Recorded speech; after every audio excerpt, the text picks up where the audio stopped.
There once was a wealthy woman in the town of Shunem who was very kind to the prophet Elisha, often inviting him into her home. She saw his holiness and said to her husband, "Let's build a small room for him on the roof with a bed, a table, a chair, and a lamp, so he can stay there whenever he passes by." Elisha was deeply moved by her hospitality. One day he asked his servant Gehazi, "What can we do for this woman in return for all her kindness?" Gehazi replied, "She has no son, and her husband is old." Elisha then called for the woman and promised her, "About this time next year you will hold a son in your arms." The woman was shocked and said, "No, my lord, O man of God, do not lie to your servant." But just as Elisha had promised, she gave birth to a son a year later.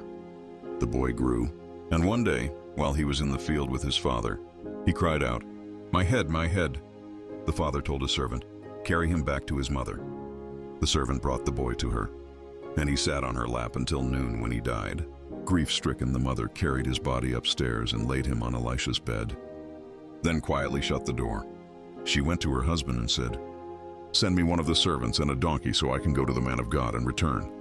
Her husband questioned why she would go on a day that wasn't the Sabbath or a festival, but she simply said, "It is well." She saddled the donkey and rushed to Mount Carmel. When Elisha saw her approaching, he sent Gehazi to ask if she, her husband, and her son were all well. She responded, "It is well." But when she reached Elisha, she fell at his feet, telling him of her son's death. Elisha sent Gehazi ahead with his staff to place on the boy's face, but the mother refused to leave Elisha, saying, "As the Lord lives and as you yourself live, I will not leave you." Elisha then went with her. When they arrived, Elisha went into the room where the boy lay. He shut the door and prayed to the Lord.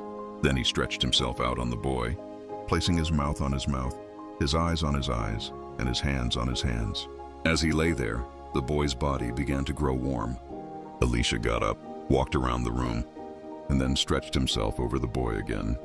The boy sneezed 7 times and opened his eyes. Elisha called for the mother, who came in and saw her son was alive. She fell at his feet in gratitude, then picked up her son and left the room.